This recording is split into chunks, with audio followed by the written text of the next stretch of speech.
This could have been the coolest thing in the history of ever. It really wasn't, but it could have been. I don't know. Maybe you loved it. Overkill. Witchblade. Aliens. Darkness. Predator. Holy shit. What? I seem to remember the press leading up to this. They were calling it Overkill because having Witchblade by itself is interesting. Having Darkness together, now that's even bigger. We're going to have the Predators in there. Holy God. And then the alien xenomorphs. Holy shit. There's going to be nothing but a bunch of like tendrils and death and blood and acid and guts and destruction, right? I mean, I guess kind of.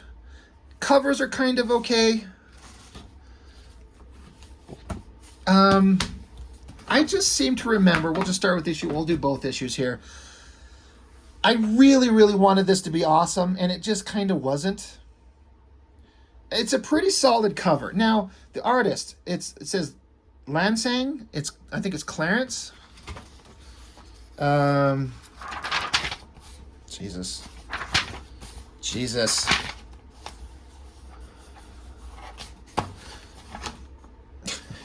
Says everything except who drew it. I mean, it says cover. Anyway, it's Clarence Lansing. Now, he was the guy that drew for Top Cow.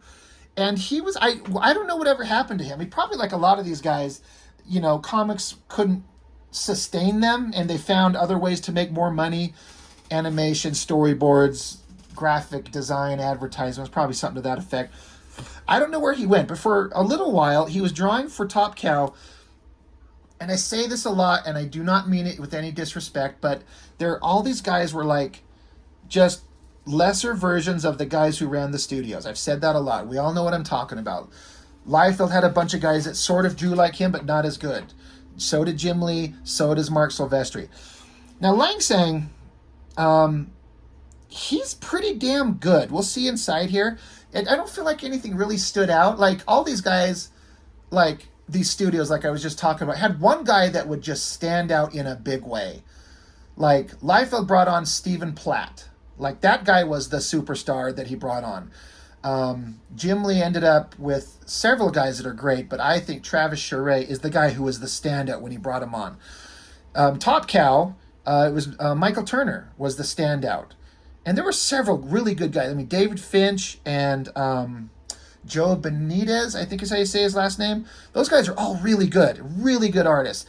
But this Clarence Langsang guy, he's completely competent. What the fuck is this? Looks like a boiling pile of shit. Like, who come up with this as an interior page graphic design element? They just found some dog shit outside in the sun and just took a close-up shot of it. And they're like, yeah, put that on the book. It's awesome. That's fucking stupid. But Matt Hawkins is saying a bunch of stuff. You know, it's whatever. Yeah, I mean, do you want to read that? You can probably screenshot it and read it. And Renee Geerlings writes something. Great. Anyway, they have the editorial assistant and design and productioneers, and special thanks to all these guys. Who does the covers? Where's pencils and inks and story? Is it in the back?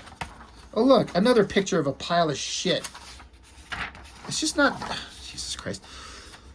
So, I was saying about this artist, Clarence Langsang, he's like a combination of Silvestri and David Finch and Joe Benitez, and he's drawing all kinds of interesting stuff, and it's all really well done, but nothing stands out. Nothing to make him look uniquely him. I think that's a good, like, alleyway shot. A lot of shadows and debris and garbage. Good interior shot of the car and the cops. We've just seen, it's good, but I don't know how else to put it. This xenomorph looks great. That's pretty solid. That's hard to do. I mean, I would think, or at least time consuming. So Langsang, he's a good artist, but he doesn't have anything that really makes him stand out. Michael Turner stood out. Travis Charest stood out. Stephen Platt stood out like a motherfucker. So, and I kind of am hypocritical. Here we go. There's the fucking credits. I'm kind of saying two different things that are kind of in direct opposition as I think about things that I say in these videos. Some of it's like big flashy artwork sells it, and you've got to have something exciting to show. At the same time, I'll be looking at artists in books, and I'm like, you don't have to have the big flashy showy shit to just have it look clear and awesome and interesting. Like Mike Mignola, for example. I looked at that issue of X-Force that he drew. It didn't have any of the big flash that Liefeld did, but it's the best looking issue of X-Force ever. So, I don't know. There's kind of an undefinable, intangible quality that an artist either has or they don't have. This is damn good, but it's fine. I like this chain, really well drawn. The backgrounds, like perspective and everything. There's all kinds of background, believable detail. So stories written by Paul Jenkins, penciled by Clarence Langsang and Joe Benitez on some helps there. Inked by Victor Lamas and Altiner. I don't know who that is. But, I mean, the idea should be with the way the kind of destruction that the Witchblade can, inflict on people. Not that Sarah Pazzini is a murderer, but the darkness with Jackie Estacado. He's absolutely a murderer. And then the predators are nothing but slaughtering people, and the aliens are about nothing but slaughtering people. This should be a violent, bloody, gross horror book. And if this is the closest they could get to it, it's not that exciting. It's like a bunch of dead bodies lying there, but it's not gross. Maybe they didn't want to make it too graphic. It needs to be like a hard R-rated, like fucked up gore fest here. And it's not. It's kind of boring. But you got Estacado here, the darkness. Again, well drawn. Kind of got a Finch vibe, kind of got his own, I don't know. It's just kind of okay. There's this weird convoluted setup where Estacado here, the darkness, has got this gun pointed to this guy's head, and like it's rigged to shoot if he drops this box or something like that. But it's pointing at his face. Because, Estacado here, he's a mob enforcer. He's a punk. He's a slimeball as a character. He really is. But he gets some information, but then he points the gun down at the guy's balls. So instead of blowing his brains out, it's supposed to like shoot him in the dick. Anyway, I mean, who cares? But once he's done doing this fucked up shit, mob boss stuff, Sarah Pazzini shows up. There was always like a vague, like flirty thing going on between them. Again, competently drawn, just, I don't know. It's just okay. Anyway, they talk back and forth, blah, blah, blah. And this guy got his balls blown off with the shotgun.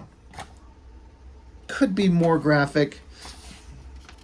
Still pretty well drawn, but it's just okay. It's just fine. God, how many pages in here? We got to have all this setup. We got to have the ass shot. We got to have the girl looking around. They take off. Here, finally we get into predator vision. Now, this works pretty well. The drawing, if Langsang did this with these like squiggly lines, and the colorist did the like thermal imaging, it works. Like if you know the Predator movies, this is, you know what's going on here. So pretty awesome. It, like, what we're seeing. Hell of a city shot. Like I'm sitting here saying that, his artwork's kind of okay, but not great. But he went all out on this, and then I like this camouflage kind of distortion of the Predator right there. Like, if you're not paying attention, I mean, you're not going to miss it, but it's kind of hidden in there. It works. The drawing and the coloring work, and there's another version of it right there. I like Estacado is like, wait, hold on, stop. She's like, what? He's like, I could have sworn I saw something. I like that he was kind of like, I don't know, something's there. But I like this part. Witchblade, Sarah Pazzini, she's like, do you feel it? And Estacado's like, Jesus Christ, it's weird. It's just like got cold all of a sudden, like it's an itch you can't scratch. Like she's like twitching with the Witchblade, which disguises itself as like a little wristwatch when she's not using it. I like that their powers are kind of like telling him something weird is going on. So that's interesting. Meanwhile, back with more bad guys. Whatever's going on, well drawn, like good face. You know, a good face shot. But then this guy, like, you hear like a weapon slice. His hand drops off, and his face slides off his body. Okay, that's awesome. Spears, gutting this guy, machine guns shooting. There's the Predator. Pretty good shot. Pretty well drawn. That's an interesting way of showing, like, the muzzle flash in the dark. If you've seen like that in movies, like it's really bright and flashing, and this is a really interesting way to kind of illustrate that. So that's pretty good. They're all like, did we get him? Did we get him? Now this is interesting. The Predator was down on the ground, but then he kind of vanishes amidst all the shooting. And then he this elevated shot, and then it cuts to Predator vision. And then you see like a xenomorph coming after these guys. So the Predator moved up, and he's looking down, and he sees these guys. They see the alien in time coming enough to get some shots off. Pretty solid picture, right? I mean, that's pretty good. All the debris coming out of the garbage cans. Like, you could feel like Clarence Langstein's going for it. Like, he's giving it his all. He's like, I got to draw Witchblade and Darkness and the Predator and aliens together. I'm going to throw everything into this. And he does. But, of course, shooting at the xenomorph isn't going to yield any results. The xenomorph proceeds to just shred the shit out of these guys. And I always thought that this panel, seeing it through the Predator thermal vision, but he's getting killed by the xenomorph, it's pretty intense. Like blood squirting out like that. That works. So credit where credit's due. That's looking pretty damn good. And then again, more... I mean, I guess I feel like sometimes when... a lot of these shots are like the same kind of... The headshots are all kind of the same size.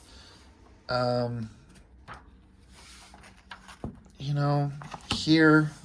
I don't know. He's clearly very talented. I mean, this is a hell of a good shot. I mean, what a great rendered face. It's actually beautiful. It's a beautiful piece of artwork. Good face there. The guy is really talented. He just needs some kind of it factor just to push it to the next level. There's just a reprint of the cover thrown into the middle of it, and then suddenly it switches over to Joe Benitez on art. And he's an entirely different vibe. A little bit cleaner, a little bit slicker, less over-rendered. So, Witchblade, she's got to get her outfit on. But I like, because the Witchblade weapon, like if you see here, it's just like pointy armor that extends from the gauntlet over her body. Now, it only covers her to make her look sexy. It doesn't completely cover her, though it can, and it will to protect her. But they're getting at, she's taking her clothes off because she's sick of her clothes constantly getting shredded. So she gets down to her underwear, so when the gauntlet extends over, it doesn't rip up all her clothes. But, of course, it's got to leave all the sexy parts showing. And then he, if you know anything about the Darkness, I haven't pulled out and reviewed any of the Darkness comics yet, but he's got basically infinite godlike powers, but not in direct sunlight. If he's in direct sunlight, it vaporizes it and halts it completely. But in the dark, he gets these infinite powers to do almost anything and create anything. And what he creates are these little, they call them darklings, these little gremlins. Now, this was funny for about 5 fucking seconds, and I got sick of it real fast. But they use these little darkling gremlin creations to be funny. Look, dreads, and he's smoking pot, and he's got shoes, and I got so sick of it, it got to be not funny. You're like trying to have this serious bad guy in a serious comic, and these chucklehead comic relief. It doesn't work, and I got sick of it. But anyway, they're investigating. They're doing like cop shit, and she's bringing him along because he knows something's on. Like, she's like the light side of the coin, and he's the dark side of the coin. The Witchblade and the Darkness are intertwined, good and bad, light and dark, but they've got common purpose, so they're kind of working together. They look up there and see bodies strung up like a predator would do. The stupid Darklings are just being dumbasses, but out of the blue, one of the Darklings says, hey, you should look behind you, and holy shit. I thought that this other picture of the xenomorph that Lang Sang drew was good, and it is. But let's compare the two. I'm sorry, but Joe Benitez wins here. That is fucking great. Look at that creepy teeth, the shiny head. The coloring is just killing it. And all these weird pipes and designy, like H.R. Geiger, gross shit, and the pointy tail. That looks amazing. Like, now suddenly the book is exciting. And Joe Benitez went on to be like one of the premier guys. It was Silvestri, and then it was Turner, and then it was David Finch and Joe Benitez, as far as I'm concerned. And they're all still drawing to this day, except Michael Turner, rest in peace. Great, great shot of the alien xenomorph. God, that looks good. I forgot how awesome that is. So Sarah Pazzini takes off and chops. Now, I think the artwork has gone back to Langsang here. This is not Joe Benitez anymore. So it's kind of good, but not great. Chops it off, and they're like, oh, this is acid. But these guys are so powerful. Like, I got to tell you something. For those of you who don't know anything about Witchblade and Darkness, being for real, they are so powerful. Not one xenomorph or one predator would ever stand a chance against the Witchblade or the Darkness. Now, assuming when the Darkness is in dark at night, not in the sun. I mean, otherwise Jackie Estacado is just a human. Of course he dies. But at full darkness powers, not as alien or a predator was any kind of a threat. And the Witchblade can be used anytime. The only drawback is that she's a little hesitant to use it at its full ability. So, knowing kind of the power sets, the aliens and the predators are not any kind of a threat. So, he's in the dark, but then there's an explosion. The sunlight comes through the burst wall, and then the predators got him with the tri-sights, So this would kill him. This is where the predator would win. That's kind of okay. It's fine. It's, Anyway, it has a little thing in here about all the artists showing some kind of funny pictures of them be kids or screaming. Like, just, I like that they're having fun. So that's kind of cool. And then there's just like this backup story, a Dark Horse story. So I know. Whenever you get these comic companies, they cross over. Like Top Cow's like, hey, Dark Horse, we want to do a story with aliens versus and predators. And I'm sure the conversation goes, okay, you can create a book with the aliens and predators, but we over at Dark Horse, we want to do a story with Darkness and Witchblade and the aliens and predators. So this is a story from Dark Horse's story, Mindhunter. And there's Witchblade and Darkness, and whoever's drawing this...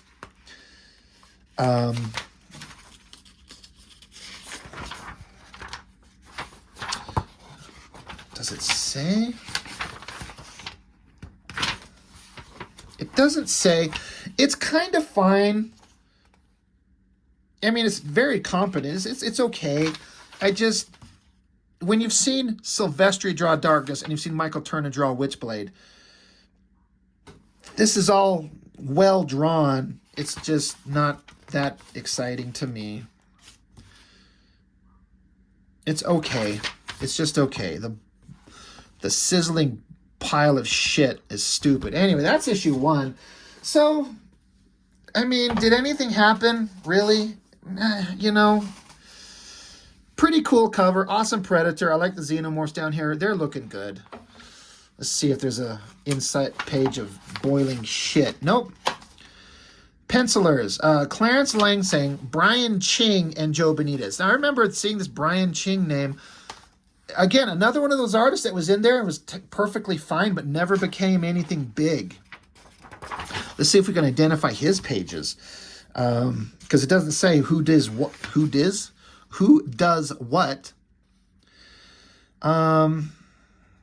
Good backgrounds, rain, blood and guts, random people.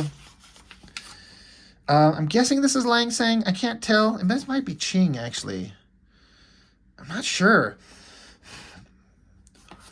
But, gotta have the cop scene. Sarah Pazzini in her underwear because of Witchblade. No one can see it. So I'm sure all the cops are like, damn, woman, why are you in your underwear with this mob boss? I think you're going to go on suspension indefinitely for misconduct.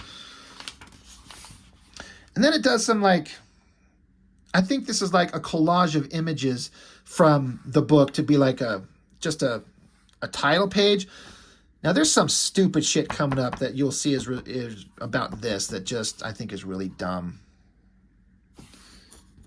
It's almost like the artist or the writer is just like, oh my God, let's do something stupid.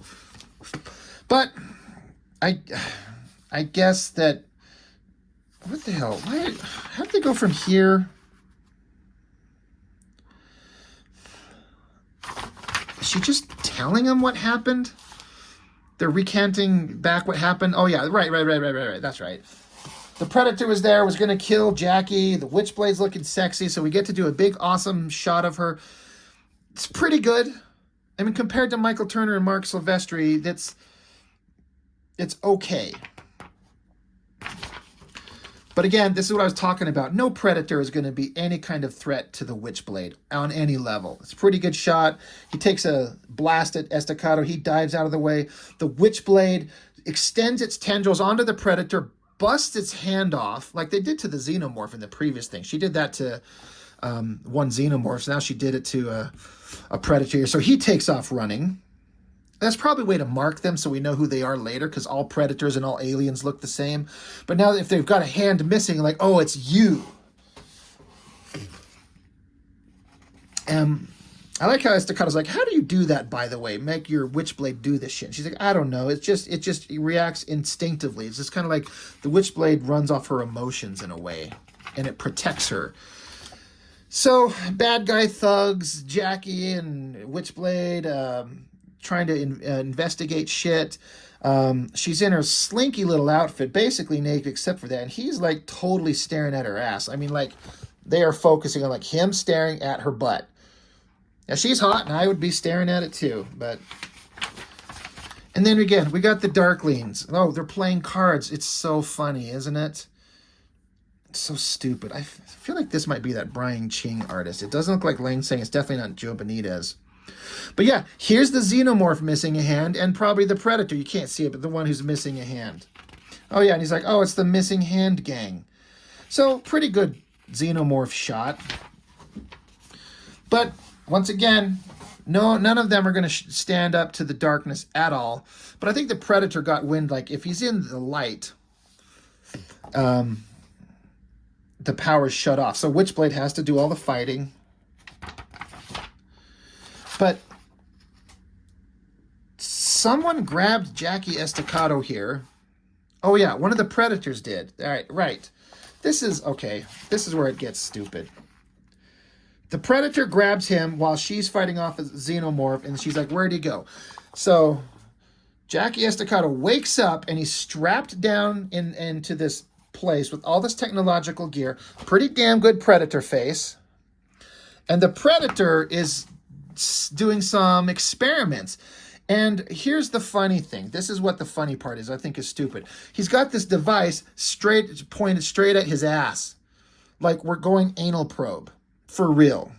He's like, hey, you ain't doing what I think you're doing back there, are you? I swear, you'd better not even think about that. The machine cranks up, and Estacado's like, oh, shit. And yeah, the Predator sticks the thing up his ass. It's so hilarious. In this, supposed to be such a serious comic with Predators and aliens, that's a great drawing. That looks good. Anyway, it cuts back to the Xenomorph fighting Pizzini. Like, it's going on longer than it needs to be. She should just kill this thing in 10 seconds flat. I think she finally does. Gangsters show up. Who cares? They talk some shit. She could kill them all in a millisecond. But look. So it cuts over to you. Just hear Estacado from outside. He's like, I'm going to rip your fucking head off and feed it to the fish. Ow. You hear me, you piece of shit? Ow. The Predator's just sitting there. You're effing dead, man. And the machine is crawling straight up his ass. And it implies that the Predator here, he shows off his stump as if to be like, you did this to me, so I'm gonna fuck you up your corn shoot. Okay. Really stupid. So the Witchblade and a bunch of gangbangers, they show up, and they find him with the device up his ass. And he's like, one effing word from any of you, and I swear you're all fucking dead. That includes you, Pizzini. And they're all laughing, and they're all having a good chuckle. And I guess the Predator shows up. So, oh shit, they all turn around and start shooting. And the darkness is like, Pizzini, the lights, take out the goddamn lights. Now, I thought that the darkness, it was only sunlight he couldn't operate in. Because if there's any light anywhere and the darkness can work, then he can't work except in straight pitch black. I mean, that is the darkness. But anyway, she kills the lights, and then there's a pretty awesome shot of him, like, manifesting the darkness armor on him. That's pretty cool. The eyes, the angle. And he's pissed. I mean, he just got ass raped by a predator. I mean, he's going to go on a killing spree. Predator's shooting. The witchblade is deflecting it, blocking it. This is a shit drawing, and I'm surprised Silvestri and anybody at Top Cow let this go, that they just completely blackened his face in. Like, what? Why? What the hell is that? That's really dumb. That's really bad. Like, you can heavily shadow it, but you just blackened it in? Anyway, the darkness pounces on the predator and just proceeds to rip it to pieces. Like, rips it in half and everything. So that's done. Like I said, the predator's no threat. And the witch was like, Jesus, Jackie, did you do that? He's like, it was an accident. She says, how was the probe? And he's like, ask me again and you'll find out, Pizzini. Yeah, I bet. But then there's a bright flash of light again, and there's like a whole squad of predators drawn by Joe Benitez. Now, suddenly switch over to his artwork. These guys look badass. Great profile on Pizzini there. And then the predator. Now, here's one interesting thing. Now, the predators are ancient, long-lived creatures. So he shoots out this, like, light beam, and it goes into Sarah Pizzini's eye and lights up, and it projects all these images, and basically it's like showing the witchblade through the ages past, like knights in shining armor and like Roman times and Egyptian times, all the way back to like primitive man, a female primitive, like ape, what's the word? I can't think of it, but like, ancient man holding the gauntlet. Basically given some backstory of like, this weapon has been around for centuries. So she's like, oh shit. And it comes to her senses, and these creatures are like, almost like worshiping it and her. Says these creatures, they're hunters. They've been coming here for centuries now. They drag off the one that got killed, go down this hole. I mean, of course, they got to do the whole predator thing. And they're like, oh, God, now I got to write a report on all this. And meanwhile, Pizzini's hunkered down. Okay, that's right. That's how the book started out. It started out here at the end of everything. And they're like, hey, tell us what the hell's going on. And she just told them the story. And she's like, well, what about Estacado over there? He's part of the mob. Should we do something with him? She's like, no, just take a statement and let him go. We've already been enough of a pain in his ass for one night. That's hilarious, isn't it? Because he got fucked in the ass by a predator. So, some good art, some really good art, some mediocre art, some crap art. A pinup by just Joseph Weems, I think. It says Joe Weems. I thought he's usually an inker, but damn, that looks good. That's pretty damn slick. Another pinup. Looks like Benitez there. Coloring's kind of a little bit too dark. Kind of hides everything.